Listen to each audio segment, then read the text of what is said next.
Hello friends, welcome to all. आज हम start करने वाले हैं। हमारा फर्स्ट लेक्चर है इंट्रोडक्शन। इस लेक्चर में हम हमारा आज का सब्जेक्ट जो है SGP mean switch gear and protection 7 semester, और इसका सब्जेक्ट कोड है 2170908 और इसकी GPU में क्रेडिट है 6। तो आज हमारा जो सब्जेक्ट है SGP switch gear and protection, उसके हम सिलेबस है, उसमें जितने चैप्टर है उसकी आज बेसिक इंट्रोडक्शन हम पढ़ाई करेंगे। तो जो हमारा चैप्टर है टोटल इस सिलेबस में टोटल नंबर ऑफ चैप्टर है हमारे 13। देखने में थोड़ा सा सिलेबस लेंथी है, लेकिन पूरा चैप्टर है वो इजी है।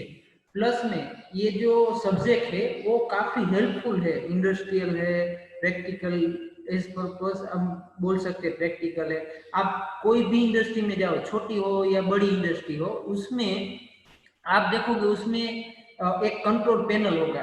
तो अगर ये सब्जेक्ट आपको कंप्लीटली समझ में आ जाए, आपकी अंडरस्टैंडिंग अच्छी हो इस सब्जेक्ट में, तो आप वो जो कोई भी इंडस्ट्री उसमें पैनल है वो आप इजीली सोल्व कर सकते हो। ठीक है, कोई भी पैनल अगर आपको कोई नई पैनल बनानी है या फिर उसकी सर्किट अंडरस्टैंड करनी हो, समझनी हो, तो उसके लिए दो सर्किट सबसे पहले आपको आनी चाहिए। एक कंट्रोल सर्किट होती है और दूसरी पावर सर्किट होती है। वो हम वन बाय वन क्या क्या डिफरेंस है कंट्रोल सर्किट और पावर सर्किट में, वो हम सब देखेंगे। ठीक है, तो सबसे पहले इस चैप्टर में जो फर्स्ट हमारा चैप्टर है सिलेबस में वो है introduction to protective relaying and electromagnetic relay. तो सबसे पहले ये जो फर्स्ट चैप्टर है उसमें आप क्या पढ़ोगे, तो कि there are different types of relay. ठीक है, उसमें फिर इलेक्ट्रोमैग्नेटिक रिले होगी, मैकेनिकल रिले होगी, स्टैटिक रिले होगी, न्यूमेरिकल रिले होगी। ठीक है, तो फर्स्ट चैप्टर में ये जो रिले का भी मैंने क्लासिफिकेशन बोला, उसमें हम फर्स्ट टाइप की रिले है इलेक्ट्रोमैग्नेटिक रिले, उसके बारे में डिस्कशन करेंगे। ठीक है, तो ये जो इलेक्ट्रोमैग्नेटिक रिले है वो कैसे, उसका कंस्ट्रक्शन, उसका वर्किंग प्रिंसिपल, वो कैसे वर्क करेगी। ठीक है, वो सब। और ये जो इलेक्ट्रोमैग्नेटिक रिले है उसके भी टाइप आएंगे। ठीक है, ये एक आर्मेचर टाइप रिले है, सोलेनोइड टाइप रिले है, there are different type relay. वो सब रिले के कंस्ट्रक्शन है, वर्किंग प्रिंसिपल है, वो हम स्टडी करेंगे। एप्लीकेशन है, एडवांटेजेस, डिसएडवांटेजेस। ठीक है, तो सबसे पहले ये चैप्टर में हम फॉल्ट, फर्स्ट टॉपिक हमारा है फॉल्ट। तो फॉल्ट क्या है, आप किसे फॉल्ट बोल सकते हो पावर सिस्टम में, तो वो फॉल्ट क्या है उसके बारे में हम नॉलेज लेंगे। फिर वो फॉल्ट की क्या कोजेज और इफेक्ट होगी पावर सिस्टम में, मींस हमारे स्विच एंड प्रोटेक्शन में। फिर एक जोन आएगा, प्रोटेक्टिव जोन। ठीक है, तो अगर आपको सपोज कोई 200 मीटर की कुछ ट्रांसमिशन लाइन है, ठीक है, तो जहां से पावर प्रोड्यूस होता है वो जनरेटिंग स्टेशन से लेकर के लोड तक, आप एज्यूम कर लो कि 200 किलोमीटर की लाइन है। ठीक है, तो उसको आपको प्रोटेक्ट करना है, तो आपको जोन में प्रोटेक्ट करना पड़ेगा। फर्स्ट जो आप जनरेटर को प्रोटेक्शन करोगे उसको आप जनरेटर जोन बोलोगे, जनरेटर प्रोटेक्शन जोन। फिर ट्रांसमिशन लाइन है उसको आप प्रोटेक्शन करोगे, ट्रांसफॉर्मर को प्रोटेक्ट करोगे। तो उस तरीके से हम पूरी जो एरिया है जिसको आपको प्रोटेक्ट करना है उसको आप जोन में डिवाइड करोगे। फिर नेक्स्ट टॉपिक है आपका प्राइमरी एंड बैकअप प्रोटेक्शन। ठीक है, अब देखो कोई भी सिस्टम है वो उसमें थोड़े समय के बाद कुछ फॉल्ट होगा ही होगा, तो वो फॉल्ट है, तो फॉल्ट के ड्यू टू फॉल्ट, वो फॉल्ट से पूरी सिस्टम डैमेज ना हो जाए और वो फॉल्ट आगे ना बढ़े। जहां पे फॉल्ट हुआ है उतनी सिस्टम, वो सिस्टम में से या तो रिमूव हो जाए या फिर वो फॉल्ट क्लियर हो जाए। ठीक है, सोल्व हो जाए, ऐसा हम ट्राई करेंगे।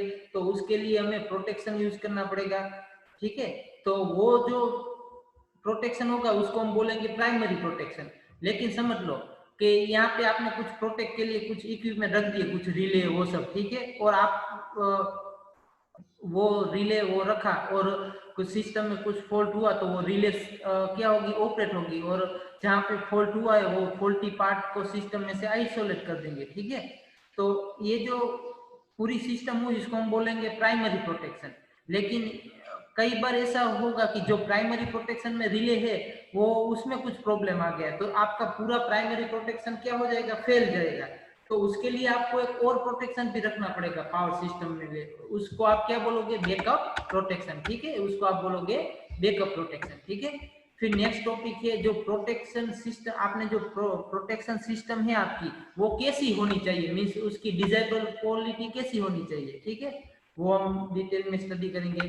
फिर एक ट्रिप सर्किट आएगा, basic connection of trip circuit, कि अगर आपको कोई फीडर है उसको प्रोटेक्ट करना है तो उसको प्रोटेक्ट करने के लिए, मीन्स उसको प्रोटेक्शन देने के लिए आप कैसी सर्किट बना सकते हो, वो इसमें आएगा। फिर टाइप्स ऑफ रिले यूनिट आएगा, फिर रिले पिकअप आएगा, रीसेट और ड्रॉप आउट पिकअप होगा, और construction and working of different electromagnetic relay. Second chapter है आपका over current protection of transmission line. देखो कोई ट्रांसमिशन लाइन है, उसमें करंट फ्लो हो रहा है, मीन्स अभी वो ट्रांसमिशन लाइन में कुछ फॉल्ट नहीं है, ठीक है, तो अगर उसमें कुछ फॉल्ट नहीं है तो आप ऐसा बोल सकते हो कि उस ट्रांसमिशन लाइन में जो करंट फ्लो हो रहा है उसको आप क्या बोलोगे, नॉर्मल करंट, ठीक है। लेकिन समझ लो कि उस ट्रांसमिशन लाइन में कुछ फॉल्ट आया, मींस अभी आप ऐसा एज्यूम कर लो कि लाइन टू ग्राउंड फॉल्ट हुआ, ठीक है, तो उसके हिसाब से आपकी लाइन टू ग्राउंड फॉल्ट हुआ है तो वो जो लाइन है उसमें करंट की वैल्यू क्या हो जाएगी, इंक्रीज हो जाएगी। तो ये सपोज करंट की वैल्यू इंक्रीज हुई, जो करंट की वैल्यू इंक्रीज हुई उसके, अब उस करंट को आप नॉर्मल करंट नहीं बोल सकते, आप उस करंट को क्या बोलोगे, फॉल्ट करंट, ठीक है। तो ये जो फॉल्ट करंट है, कई बार ऐसा होगा कि इस फॉल्ट करंट है उसको आप ये भी बोल सकते हो कि ओवर करंट हो गया, आपकी वैल्यू क्या हुई, ओवर करंट, ठीक है। तो आपने आपकी जो ट्रांसमिशन लाइन है उसमें करंट की वैल्यू अगर ओवर हो गई तो उसको प्रोटेक्शन देने के लिए आप कौन सा प्रोटेक्शन यूज करोगे, ओवर करंट प्रोटेक्शन, ठीक है। अब ओवर करंट प्रोटेक्शन यूज करने के लिए आप डिफरेंट टाइप्स के रिले यूज कर सकते हो। एक तो आप देखो यहाँ पे फ्यूज लिखा हुआ है, आपके घर में एक प्रोटेक्शन है, आप जहाँ पे आपका मीटर वो लाइन होगी वहां पे एक फ्यूज होगा, वो हमें सबको पता ही है, घर पे वो फ्यूज होता है होम पे। तो वो देखो जब करंट की वैल्यू इंक्रीज हो जाती है ना, तब वो फ्यूज है ना, वहां पे आपको न्यू फ्यूज है तो वो क्या होगा, वहां पे जो वायर होगा वो पिघल जाएगा, ठीक है, तो वहां पे न्यू वायर लगाना पड़ता है। तो ये क्या हुआ कि वहां पे क्या हुआ था कि करंट की वैल्यू इंक्रीज हो गई, अब करंट की वैल्यू इंक्रीज हुई तो वहां पे जो वायर है उसमें से करंट फ्लो होगा। अब वो वायर है उसमें आई स्क्वायर आर टी के के हिसाब से उसमें हीट प्रोड्यूस होगी। अब ज्यादा करंट है तो आई स्क्वेयर है तो मोर हीट प्रोड्यूस होगी, तो उसके हिसाब से अगर नॉर्मल करंट से ज्यादा करंट फ्लो होगा तो वो आपका फ्यूज क्या हो जाएगा, पिघल जाएगा। अब नेक्स्ट आता है थर्मल रिले, उसका कंस्ट्रक्शन वो सब हम नेक्स्ट लेक्चर में या फिर हमारी लेक्चर सीरीज में स्टडी करेंगे। फिर ओवर करंट रिले है, ठीक है, डिफरेंट टाइप के रिले आएंगे, डेफिनेट टाइम आईडीएमटी रिले है, ठीक है। फिर आप फीडर है उसको कैसे प्रोटेक्शन करोगे वो सब इसमें आएगा। थर्ड प्रोटेक्शन आता है आपका डिफरेंशियल प्रोटेक्शन। देखो यहाँ पे डिफरेंशियल प्रोटेक्शन है, तो डिफरेंशियल प्रोटेक्शन आपको कहाँ पे यूज होगा, तो कि डिफरेंशियल प्रोटेक्शन जनरेटर में यूज हो सकता है, ट्रांसफार्मर में, मोटर में, फीडर में, तो कई सारे प्लेस पे आप या फिर कई सारे इक्विपमेंट के लिए आप डिफरेंशियल प्रोटेक्शन यूज कर सकते हो। यहाँ पे जो सबसे पहले आप पढ़ोगे सिंपल डिफरेंशियल प्रोटेक्शन, ठीक है, तो ये देखो इसका नाम ही सिर्फ आपको सजेस्ट करता है कि डिफरेंशियल प्रोटेक्शन में क्या होगा कि जो इक्विपमेंट को आपको प्रोटेक्ट करना होगा उसके इनपुट साइड और आउटपुट साइड में आप सीटी थ्रू रिले कनेक्ट कर दोगे, ठीक है। तो वहां जो रिले होगी वो क्या करेगा, इनपुट में कितना करंट फ्लो हो रहा है और आउटपुट में कितना करंट फ्लो हो रहा है वो मेजर करेगा। अगर कुछ भी डिफरेंस होगा, डिफरेंस कब होगा कि अगर इक्विपमेंट में कहीं पे कुछ फॉल्ट होगा तो इनपुट में जितना करंट होगा उतना आउटपुट में नहीं होगा, बोथ आर डिफरेंट होगा, तो उस टाइम पे वो रिले सेंस करेगी, ठीक है। तो एट दैट टाइम वो रिले ट्रिप होगी, अदरवाइज रिले ट्रिप नहीं होगी। विदाउट फॉल्टी कंडीशन क्या होगा, इनपुट करंट की वैल्यू और आउटपुट करंट की वैल्यू सेम होगी, तो रिले ऑपरेट नहीं होगा, रिले ऑपरेट नहीं होगा, ठीक है। तो वो आप थर्ड चैप्टर में पढ़ोगे। फिर ट्रांसफॉर्मर प्रोटेक्शन। तो यहाँ पे आप इस चैप्टर 4th चैप्टर में ट्रांसफर प्रोटेक्शन में पढ़ोगे कि ट्रांसफॉर्मर इक्विपमेंट है, आपको पता है ट्रांसफॉर्मर कैसा है, कॉस्टली इक्विपमेंट है, पूरी पावर जनरेटर और ट्रांसफॉर्मर पूरी पावर सिस्टम में।